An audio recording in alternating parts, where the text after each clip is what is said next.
बिस्मिल्लाहिर्रहमानिर्रहीम अस्सलाम वालेकुम। इस वक्त मुल्क में हादसाती हालात का फेज चल रहा है। किसी वक्त कुछ भी हो सकता है। कौमी सलामती कमेटी के गैर मामूली इजलास के इख्तिताम की खबर टीवी चैनल पर आती है तो इसके चंद मिनट के अंदर ही बताया जाता है कि आखिर वो जस्टिस अतर मिनल्ला साहब का तफसीली नोट आ गया है जिसका इंतजार किया जा रहा था। और जब ये नोट जो 25 सफात पर मुश्तमिल है आप पढ़ते हैं तो आपको पता चलता है कि किस तरह जस्टिस अतर मिनल्ला अपने ही जाल में फंस गए।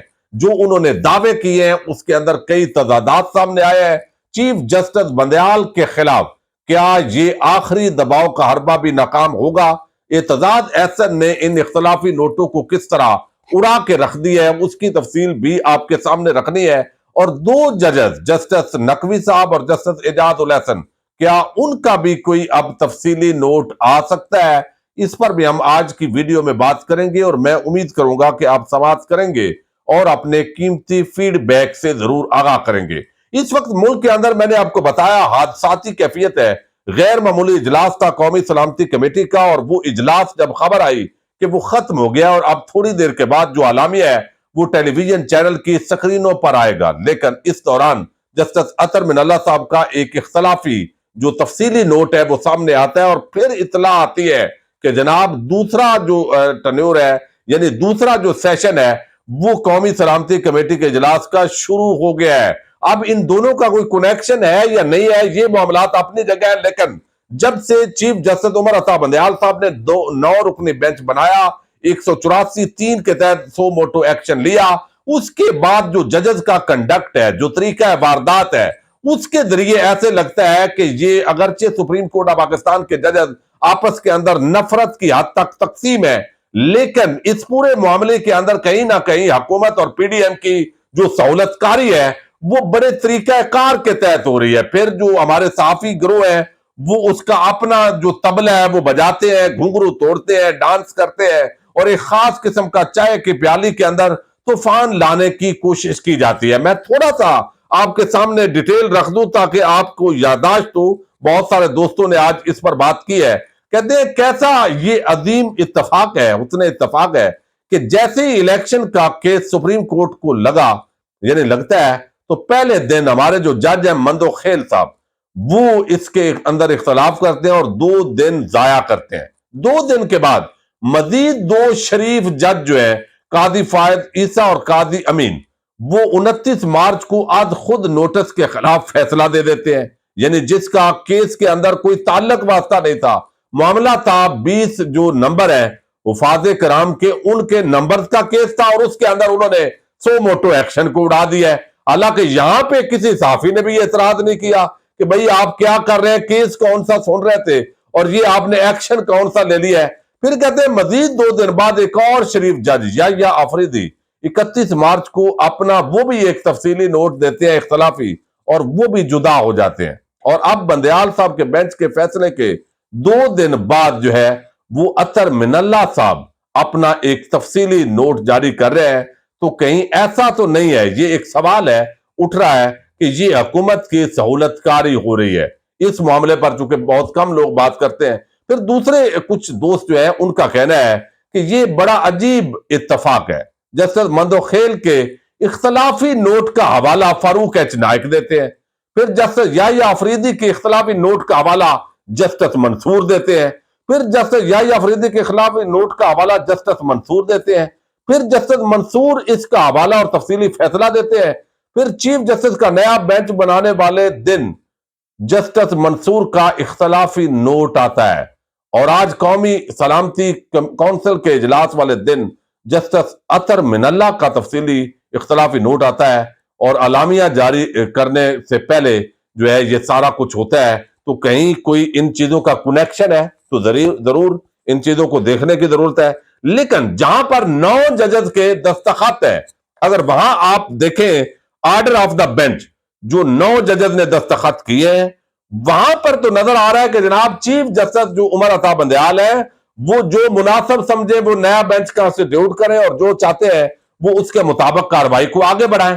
तो उस वक्त जो है वो ये लगता है कि जजेस के दिमाग के अंदर ये चीजें नहीं थी जो अब मीडिया के अंदर जो अपने पसंदीदा चैनल्स की डिस्कशन के बाद جو چیزیں ڈیولپ ہوئی ہیں، اور مریم نواز اور نون لیگ اور پی ڈی ایم کا جو بیانیہ جس طریقے سے پینیٹریٹ کیا ہے اور انہوں نے کوشش کی ہے، اس کے بعد یقیناً یہ جو خارجی عوامل ہے یہ بھی ہمارے معزز ججز کے جو اختلافی نوٹ ہے ان کے اندر یہ نظر آیا۔ اب جسٹس اطہر من اللہ صاحب جو ہے وہ ایک اچھے جج ہیں، اختلاف کریں اتفاق کریں یہ علیحدہ معاملہ ہے، لیکن عمران نواز شریف کی زندگی کی گارنٹی جس دن انہوں نے مانگی تھی اور اس کے بعد یہ بھی کوئی معاملہ نہیں تھا، کوئی بات نہیں، بندہ کہتا ہے کہ بھئی جو سیاستدان ہیں ان کے خلاف انتقامی کارروائیاں ہوتی ہیں، اور اب بھی انہوں نے پی ٹی آئی کو بھی بڑا ریلیف دیا۔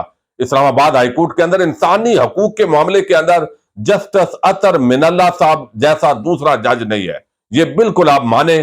تحریک انصاف کو بھی وہی سے ریلیف ملا اور ان کو پھر وہاں سے سپریم کورٹ نکالنا پڑا یا ان کو جو ہے وہ پرموٹ کیا گیا۔ اب اس پورے معاملے کے اندر ظاہر ہے ہر بندے کا ایک اپنی لائکنگ ڈس لائکنگ تو ہے اور وہ اثرات ہوتے ہیں اس کے اندر۔ آج کے اس فیصلے کے اندر عمران خان کی جو ایک بیانیہ ہے خلاف، جو پی ڈی ایم کا بیانیہ ہے، جو مریم نواز کا بیانیہ ہے، جو مخصوص الفاظ ہیں، وہ ایک اور زبان کے اندر لگتا ہے کہ اس کے اندر وہ ایک تعصب جو ہے عمران خان کے حوالے سے وہ اس فیصلے کے اندر موجود ہے۔ پھر اپنے چیف جسٹس کے خلاف بھرپور طریقے سے انہوں نے اس طرح کی باتیں کی۔ اب میں نے یہ جتنی بات کی ہے اس کا ان کے فیصلے کے اندر جو ہے وہ واضح طور پر اظہار ہے، یہ رکھنا اس لیے آپ کے سامنے ضروری تھا کہ پہلے تو خود جو ہے آپ نے 184(3) کی کاروائی سپریم کورٹ نے کی عمران خان کی حکومت کا، جس رات تختہ الٹا گیا۔ آج موصوف فرما رہے ہیں اس فیصلے کے اندر جسٹس اطہر من اللہ صاحب کے اس وقت بھی 12 ججز سے مشاورت کی تھی چیف جسٹس نے اور یہ ایکشن نہیں ہونا چاہیے تھا، لیکن جناب والا آپ ایک فرضی ایک خیالی معاملے پر اسلام آباد ہائی کورٹ کے دروازے رات کو کھولنے گئے تھے تو کیا آپ وہاں پہ اینک بھول گئے تھے؟ آپ کو کوئی اور چیز یاد آئی تھی؟ تو یہ بھی بڑا ایک کویسچن مارک ہے۔ آپ نے خیالی معاملے پہ، یعنی آپ خود جو آپ کا کنڈکٹ ہے، جو آپ کا عمل ہے، وہ اس کا آئینہ دار ہونا چاہیے۔ آپ کہہ رہے ہیں کہ سیاسی معاملات میں عدالت کو مداخلت نہیں کرنی چاہیے، جبکہ یہ آپ کا اختلافی نوٹ سب سے بڑا سیاسی اختلافی نوٹ ہے۔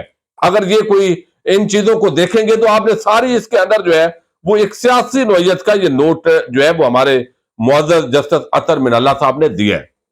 میں پھر کہوں گا، میں اگر چند ججز کا احترام کرتا ہوں تو ان میں اطہر من اللہ صاحب ہیں۔ کسی ایک پہلو کا اختلاف کا مطلب ہرگز یہ نہیں ہے۔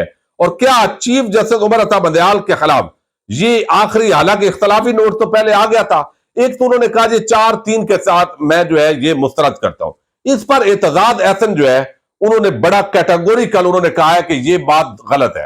اور یہ جو ججز کہہ رہے ہیں، جس دن ججز نے سنا پہلے 4-3 اور پھر 4 جو ہے وہ یہ معاملہ درست نہیں ہے، انہوں نے کہا جن ججز نے اوپن مائنڈ کے ساتھ آپ کو مقدمات سننے ہوتے ہیں، شروع میں آپ کا کوئی بھی ذہن ہو سکتا ہے، جب آپ بیٹھتے ہیں تو جو ججز بینچ میں بیٹھے ہیں صرف ان کا 3-2 کے تحت جو فیصلہ ہے وہ مانا جائے گا۔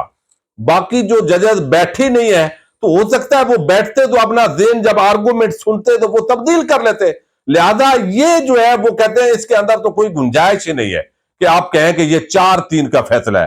ہاں، اب معاملہ یہ ہے کہ آرٹیکل 184(3) سو موٹو لینا چاہیے تھا، نہیں لینا چاہیے تھا۔ تو بیسک آرگو ان کا یہ ہے کہ یہ چونکہ بنتا نہیں تھا، اور اس معاملے کے اندر جو ہے وہ ہم کہہ رہے ہیں کہ یہ نہیں بنتا تھا۔ اب اس پر آئیں گے تو پھر جسٹس اعجاز الحسن اور جسٹس نقوی صاحب انہوں نے رضاکارانہ طور پر چونکہ اعتراض ان پر اٹھایا گیا تو اس کی بنیاد پر وہ پیچھے ہٹے۔ جب وہ ہٹے تو یہ ججز بھی جو ہے انہوں نے بھی کہا جی چیف جسٹس صاحب آپ بینچ اپنی مرضی کا بنا لیں۔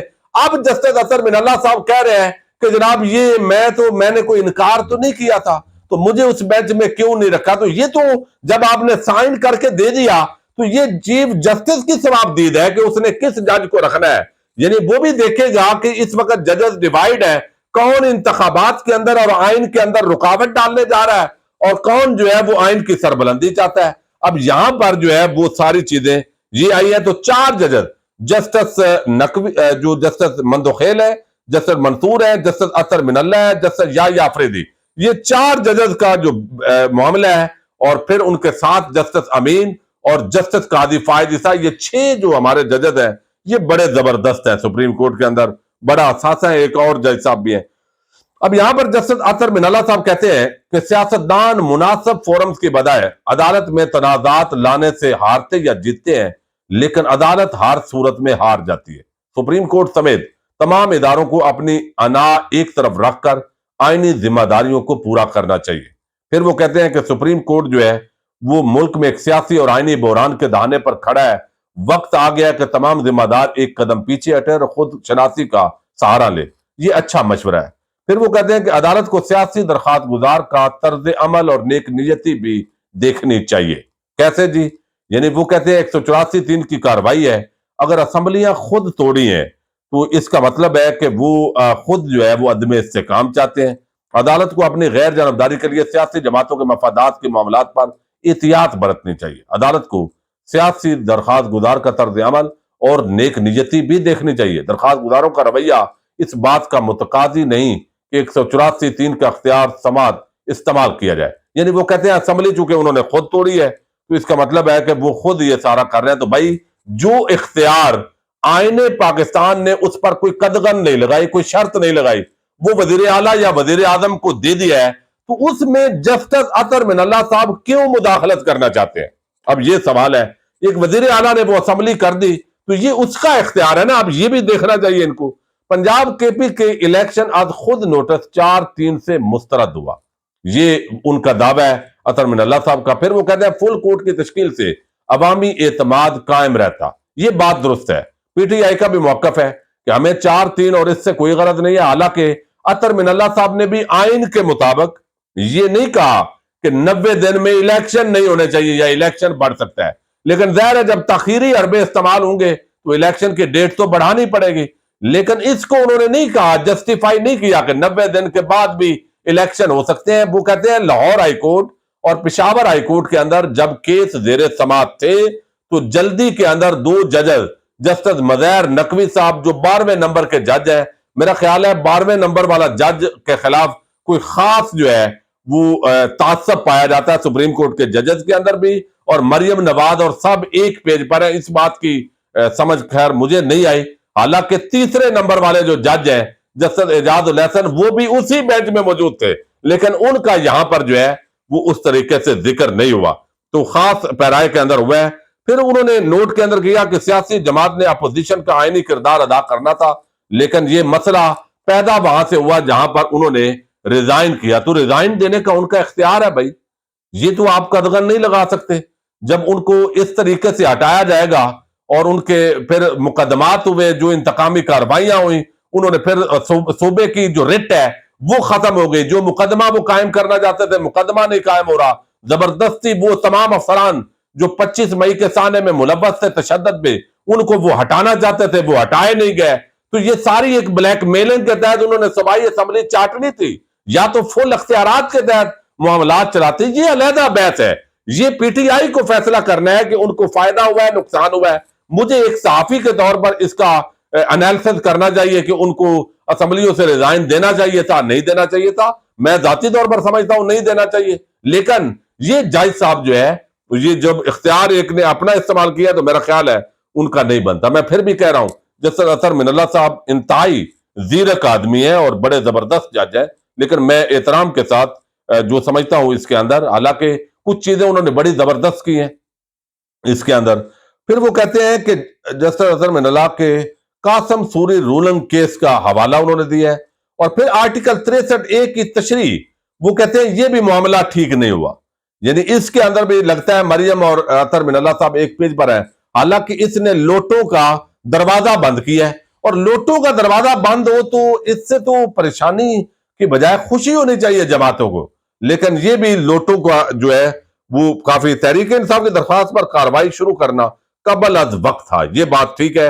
अभी चूंकि हाई कोर्ट्स के अंदर मामलात चल रहे थे, कुछ और पहलू भी हैं, उन पर हम अगली वीडियो के अंदर, चूंकि वीडियो लंबी हो गई है, तफसीली बात कर लेंगे। लेकिन बहरहाल जो माजी का कंडक्ट है, जिस तरह रात 12 बजे अदालत सुप्रीम लाहौर इस्लामाबाद हाईकोर्ट खोली गई थी, और फिर इस तफसीली नोट के जो असरात हैं, यानी वो अभी जो ज़हन बना है, लगता है मरियम नवाज की प्रेस कॉन्फ्रेंसेस और नून लीग और पीडीएम का बयानिया और जियो न्यूज और कुछ टीवी चैनल जो है उनका बयानिया, उसका मुरक्कब اس جو ہے وہ تفصیلی فیصلے کے اندر ڈالا گیا ہے. مجھے تو ایسے لگ رہا ہے, باقی آپ اپنی رائے سے آگاہ کیجیے گا. اللہ حافظ.